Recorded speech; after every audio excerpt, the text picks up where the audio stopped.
I'm Erica Hollingsworth, and you're listening to the F1 podcast.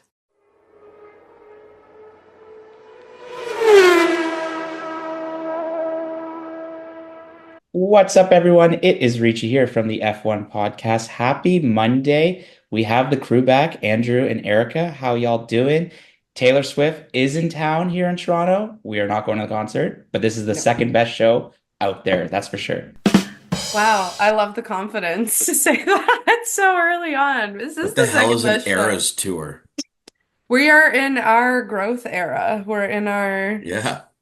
I don't know, is there like a fun word for number four we can use because this is our fourth season? Like our No? Okay. No, Well, I tried. No, it's growth era, technically speaking. If you're going to go from a business perspective, definitely we're in our growth years, you In know? our growth, yeah. Our net profit era, maybe. Net profit era because we don't spend any money. Yeah. So we are definitely not in a loss. I mean, and hey, we're in the black, and truly, that's what matters. So, Do a barrel roll. it is race week. We are so excited to be back. Las Vegas Grand Prix, the famous track that had so much controversy last year. And talk about a season to discuss. The, the Drivers' Championship is pretty much wrapped up, but the constructors, there's still a lot to play for between McLaren, Red Bull, and Ferrari. So let's start with the Drivers' Championship. Verstappen, after his stunning victory in Brazil, heads to Las Vegas with every chance of being crowned the world champion. With a maximum of 60 points remaining in the Drivers' Championship after Las Vegas, I think Verstappen's tally of 8 victories this season means he simply just needs to leave the United States without losing more than 2 points to Norris, and he's champion. Is it safe to say, guys, that he will be the champion after this weekend? I'm pretty confident he will be. I mean, for a while, I know we were all very worried about how Red Bull was looking, but that was a stellar performance from P17 to P1 last time, and I feel like the car is in good enough shape. There's enough exciting stuff happening elsewhere on the grid that at the very least he's got a really solid chance, if not already a signed, sealed, delivered notice that he's going to win the WDC after this race this weekend. Yeah, like he would have to DNF in Las Vegas. He would have to DNF in Qatar just to even make this close for Abu Dhabi, to be honest with you at this point. It was a champion's drive on Brazil in Brazil. And if you haven't had a chance to listen to the previous podcast, I fanboyed quite hard because it was a spectacular drive. I mean, probably one of the best we've ever seen out of Max Verstappen in the F1 world, and maybe just in the F1 world in general. But yeah, honestly, win this in Vegas because the party after is going to be electric. Maybe at Cosmo, head up Marquee. The little DJ Pauly D is the DJ, bottle service for the boys. I don't know, but I would hope that if Max wins it in Vegas, they do it right in style. Well, I mean, last year, Red Bull, just ahead of the race weekend, I had some coworkers there for a conference. They're in Omnia, which is where Loud Luxury often plays. And just at midnight, a Red Bull F1 car descends from the ceiling.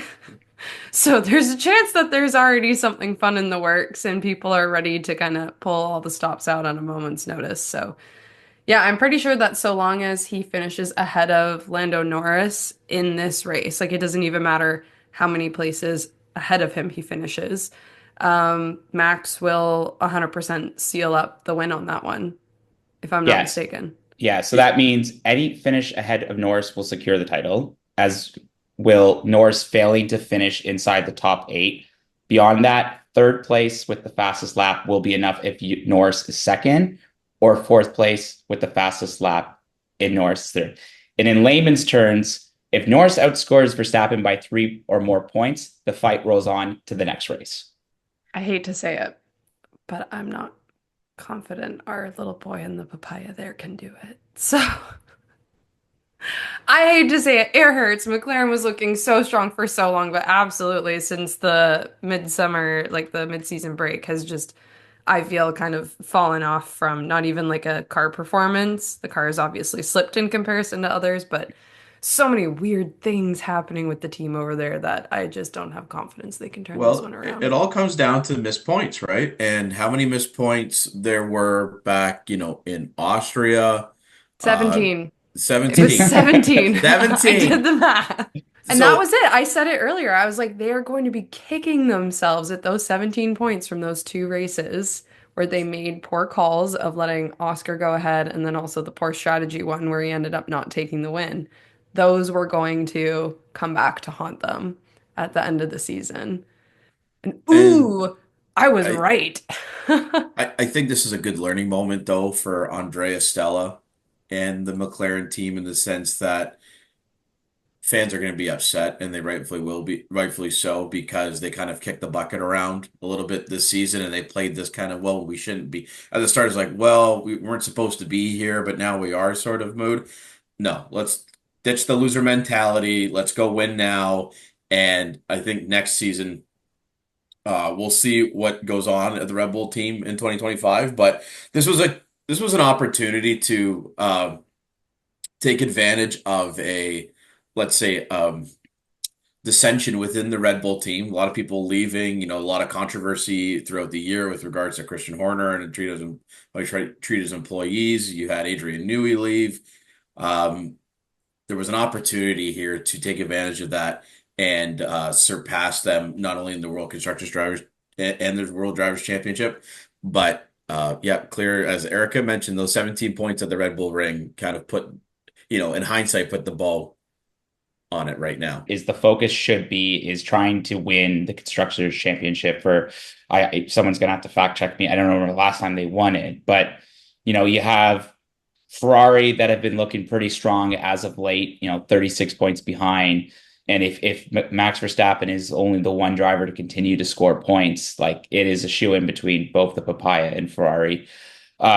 And I think it's interesting because especially what we've seen this year is that there's still a lot of unpredictability in the constructors, and now with Alpine jumping 3 spots in one race is still wild, and that's Aaron Drew. I think you've talked about in the last episode a $50 million what podium in terms of earnings if they can hold on if they went from P9 to P6. I mean, Mercedes and Aston Martin are both looking to set fourth and fifth respectively, but like there could be a scrap for six between those four teams. How is Williams going to respond after a dismal week in Sao Paulo? Like there's talks that they don't even have enough parts for their cars, and potentially they will only have one car for the They grid might not on. even have either car But I think they on the still need to grid put for a Las car on the Vegas. grid. Well, no, but if they don't have enough parts made in time, like they can't field the team. Like that's how bad this season has been for Williams, considering with Sargent crashing out quite a bit, and then Albon's had the driver crash bugaboo Yeah. as of late, and Colapinto too, right? So I mean, it's pretty tough in this day and age to not field a car. But once you're up against cost, if you're up against budget restrictions and you just can't manufacture the parts in time, it's kind of an eye-opening experience for how this budget or this cost cap can really affect your team moving forward. I honestly think that's so wild. Like the only other time we've had this cost cap really cause any kind of ruckus was with the whole catering budget with Red Bull and everything the other year. Otherwise, I feel like we've not really heard hide nor hair about it. Drivers have been fined if they've caused too much damage to the car, stuff like that. But this is truly the most impactful way we have seen this affect a team. And one, it kind of makes you question what's going on behind the scenes here. Because if everyone is facing a similar type of cost cap, why is it only Williams, which is a team that we know doesn't typically spend as much money as everyone else that's feeling the impact of it? Of course, they had drivers who are like winning the World Destructors Championship left, right, and center. But I would still imagine that there would be more breathing room for them because they typically aren't spending as much money elsewhere. So I think this is once again, people have been kind of eyeing James this year and wondering what the heck is going on and how he's doing. And this is just kind of proof that, you can be a great strategist and you can be great at some pieces of it, but this seat goes far beyond that into logistics and overall operations of a business, right? So you have to kind of wonder if maybe conversations are going on with the ownership group about what's happening. Because I don't know how many years, if any, he's got left on his contract at this point. But And if I was Carlos Sainz and I'm looking at this car and looking at the situation of like, what the hell am I walking into? So true. You signed the deal though, right? You made your bed. You might have Gotta to lie lay it in at it. this point, right? So I he's doing he's confirmed to be doing the day after the day after season test with Williams upon like post the Abu Dhabi Grand Prix.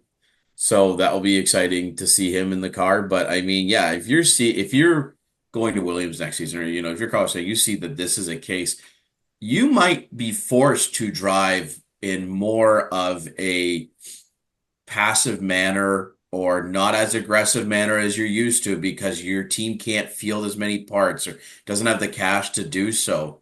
So how does that affect your psyche or your I guess your race preparation during the Grand Prix going forward with Williams? I don't know. Especially like a driver like Carlos Sainz, who we've seen that has been able to, bring that Ferrari to the glory land and, not afraid to kind of, you know, not tackle, but like, put some confidence or fight, Leclerc at times. And I can't see myself seeing Carlos wanting to drive conservatively in that Williams. Like he wants to try to fight for every point possible.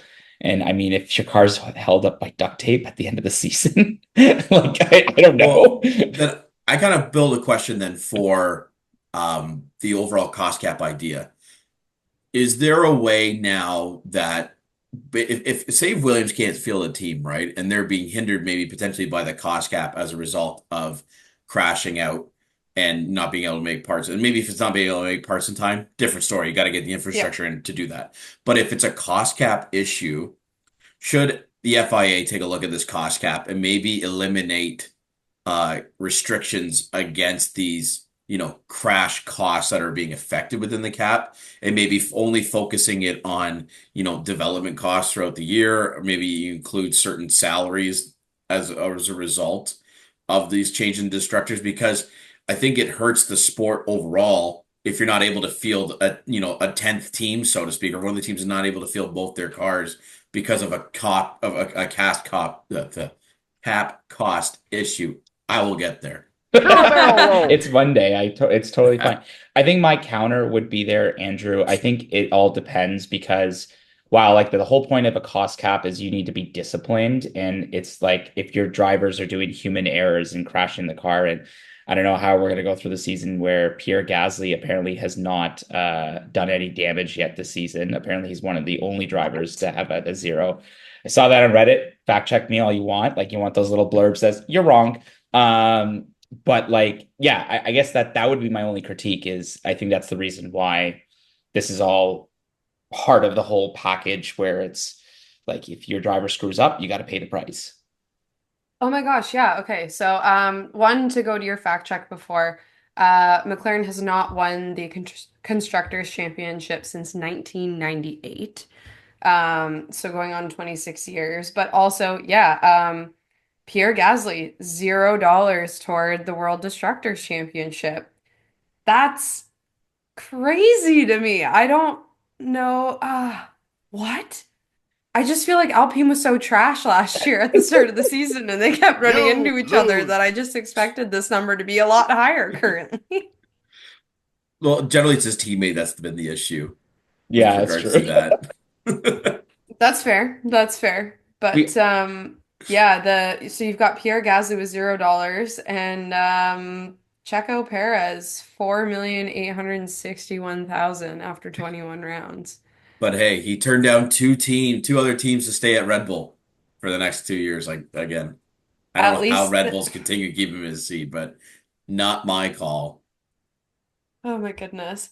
But Alexander Albon not far behind him. I would have thought it was Logan Sargent with all the stuff we were seeing, but like you said, Albon's been on a real tear lately. $4,664,750.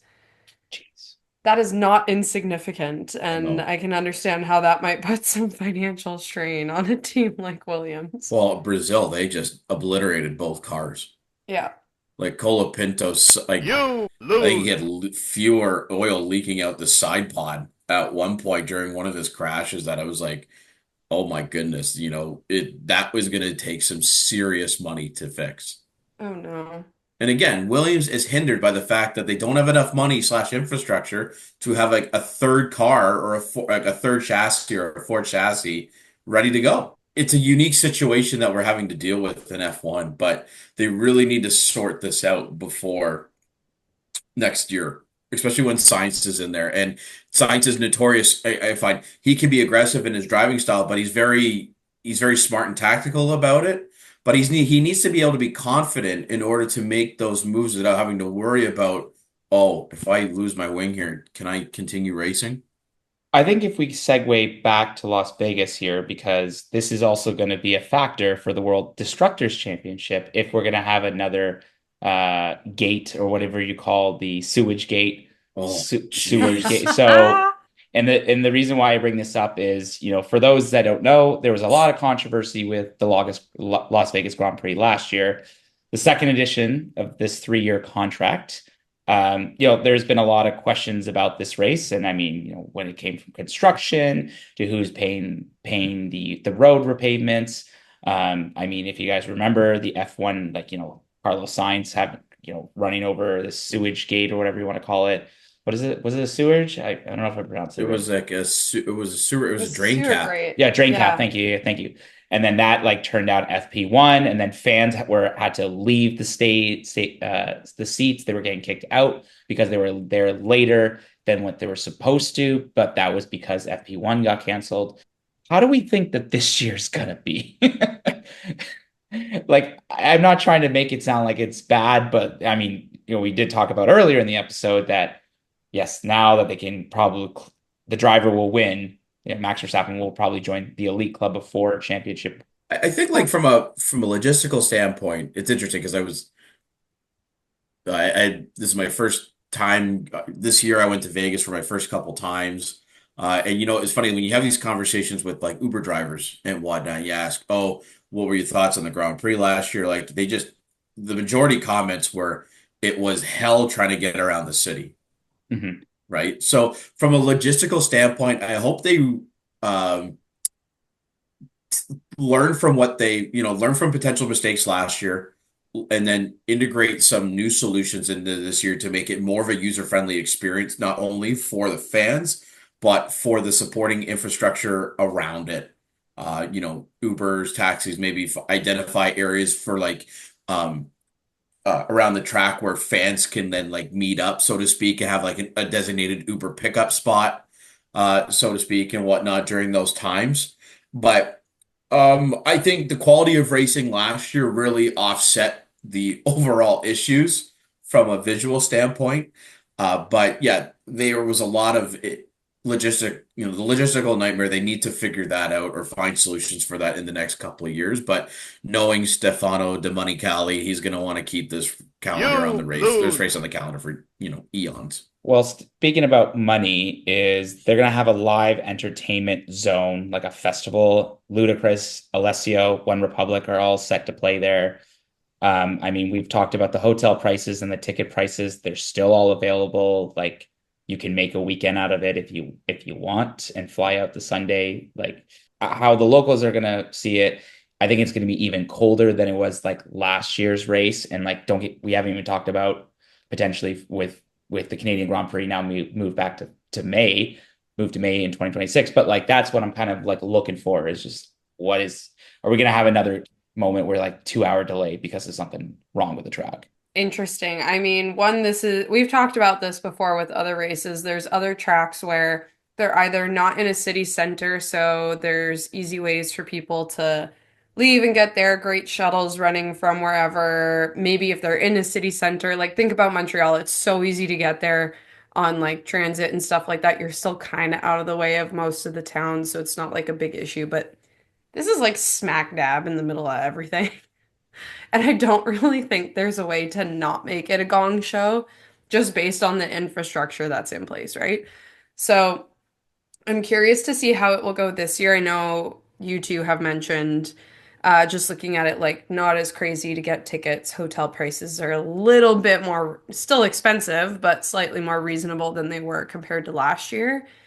So I think it'll be a long-term thing. There was so much excitement. It's like the first race in Vegas in forever. Everyone wanted to go and do all this stuff. So who knows if maybe it'll wane a bit over the few years, especially since, you know, the rest of the calendar might change and maybe there'll be another race that's really exciting and people want to go to. So I think we'll see how this contract plays out and who knows what it'll be like afterward. Do you remember that they're gonna have they had the platforms of all the drivers? Apparently, they're scrapping that completely. I think that was just too Las Vegas, and they didn't like to do that. But go ahead, Andrew. Sorry. I think what would make it more exciting or enjoyable from a fan perspective is if they stopped forcing the issue of not being able to view the track from certain locations, right? So, for instance, like last year on the bridge, they put up this film so that you couldn't see it while you were crossing the bridge. And, understandably, you don't want to be crossing the bridge during your race time because that's infrastructure being used by or, in certain areas. But now it's just they're putting up full on metal sheets so that you can't see through. And I think there's opportunities here for for F1 or Liberty Media to work with the hotels on the strip. Like for instance, at Paris, there is a beer park that's located right beside the hotel, and it views onto the Bellagio fountains as well as the strip. Why not? I don't know if this is the case, but work with Paris to maybe have an opportunity for people to sit there, pay for a ticket, right? Because then it not only is F1 making money, then Paris is making money from a hotel revenue generating perspective. I think there's a lot of partnership opportunities here that that Liberty Media can then take a part with the surrounding, businesses so that they're not because last year that was also a big issue with the touring business development there. Yeah, I sorry, go ahead. oh no, no, you go. I'll cut this. Go.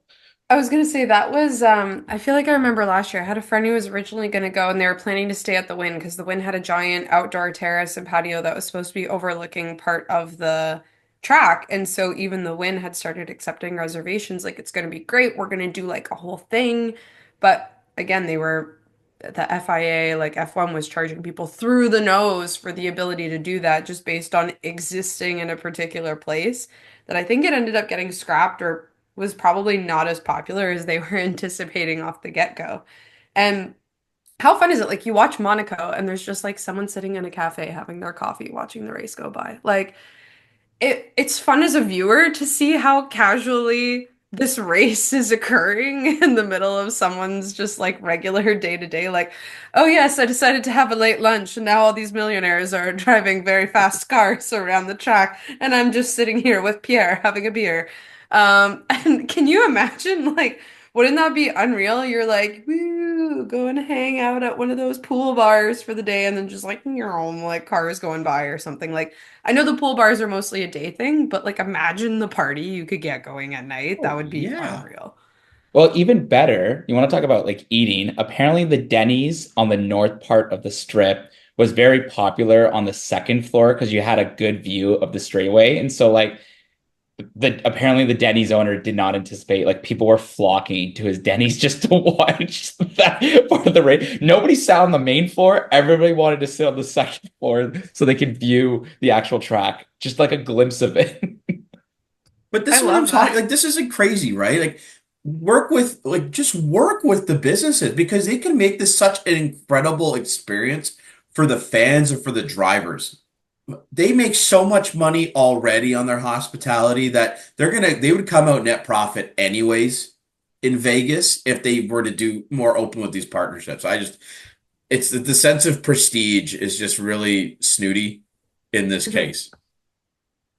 Exactly, yeah. And that's what I think it's interesting for Liberty Media, right? Because they've bought this, they want to kind of Americanize, bring American fans and stuff in. But part of what folks love when you talk to European folks who have been into it for so long is that it kind of isn't overly pretentious. Like it comes across as a little snooty because of what the sport is, but it's meant to be like a fun weekend for everyone. It's typically pretty accessible to a lot of folks, and that's changed in the last few years. And it's definitely more expensive to go everywhere. We're experiencing it ourselves with Montreal here in Canada, but there's just such a premium put on a race like this that it might not have the kind of staying power and impact they want for the long term if they want to keep, more interest in coming to the Americas and more excitement about it. So curious to see if they'll do some kind of evaluation or maybe change what's going on. Because if you have all these luxury races in the US, like Miami's meant to be more of like a premium thing too, at a certain point, no one's going to want to go to those Well, because it Europe just won't be affordable. well, Europe would look over and be like, okay, like what the heck? Like Yeah. this, we are meant like Monza would be like, we are this temple of speed. Like people should be coming to us. Nobody should be going to Miami with a fake harbor and chilling there and paying $40 US for like chicken wings. It's going to be, I'm bringing it back to Taylor Swift. It's going to be the Eras effect where none of the North Americans are going to go Mhm. to North American races because it's so expensive. They're all going to go to Europe, be willing to pay more because it's still cheaper than going to a race here. All the Europeans are going to be mad that we're all going there for it. And then there's still somehow going to be people who buy tickets. But you know what? F1's in their Taylor Swift era. That's where they're at Yeah. right now. I guess we'll shake it off and let's talk about the Canadian Grand Prix, our home track, which got to get a little bit of an update today. And I don't know about you guys noticed, but I got a lot of uptake on social media. So if you haven't seen the news, the Canadian Grand Prix will support the Formula One calendar rationalization with scheduling changes from 2026. For those that don't know, usually our race or Canadian Grand Prix would fall in, I think it's the second week of June usually, but starting in 2026 to help with some of the environmental policies laid out by the FIA or, trying to be more environmentally friendly. They're going to be moving the Canadian Grand Prix to probably the third or fourth week of May. Seems like everybody in Canada is on board with this in terms of the stakeholders, the government of Canada, government of Quebec, and various things. So this will move the European leg of the season into a consecutive period over the European summer months, and it's planned to remove an additional transatlantic crossing by the F1 community each year, with significant associated carbon reductions. And then just to say that, just to repeat this, is yeah, potentially will be the third or fourth weekend of the May. So if I'm looking at this, you go to Miami, you'll probably go to Canada or Montreal, and then you will go back to Europe per se. Um, I guess like yeah, I've seen, FIA has been trying to do this and I totally understand the justifications. I guess I'm going to open it up. It's going to be a little colder and the weather's a little unpredictable in Montreal in the May time. I'm just curious what like both your opinions are on this move and does it make sense? But also it can be a little bit of a logistical nightmare if it falls on the Canadian long weekend if you're planning on traveling to Montreal. I will say, I think it could still make for some pretty interesting racing. So as much as it's going to be a little bit colder, I don't think any of us would be surprised to hear it's still pretty rainy in May, especially when you're on the St. Lawrence River. And colder temperatures, but still getting a fair amount of rain is going to be a little bit chaotic. So I think it's going to result in teams maybe being a little bit more aware of what's going on. We might see I think more interesting practice sessions, especially in 2026, because they're really probably not going to have a great idea of what they're coming into. Um, I'm excited because if I am sitting in the stands, I find it awfully humid in June and I'm just sweating without moving. So for me, it'll be great. I'm gonna love it either way. But yeah, I think it's gonna alter how these teams prepare and run their sessions. So it might be fun and maybe a little rewarding for people who've been going over the years because they'll get something a little bit different during that weekend. But as you said, I think it might be a bit of a logistical nightmare because the Victoria Day long weekend. Oh boy, that's a big one for a lot of people to start traveling. It's kind of where most people see the kickoff of their summer fun, right? Yeah, and I guess particularly, I think why a lot of like Montreal businesses and hotels and I guess tours in Montreal like that's they look at the Canadian Grand Prix weekend in June as the official kickoff of summer in Montreal. And like we've talked to a lot of our fans. Eric and I and Tyler and Spencer, we've all experienced of like what it's like to be in Montreal, for the excitement, like seeing like checkered flags on fire trucks, and every business gets involved with it some way or possible. Yeah, I'm curious to see if like the business community will like, or just their local businesses will be happy that it's now going to open in May. And if it rains more, it's going to be some more chaotic racing on Circuit Gilles Villeneuve. So I guess preface of the colder temperatures. I mean, they're going to be racing in Vegas this coming weekend, and it's going to be like 10 to 12 degrees Celsius.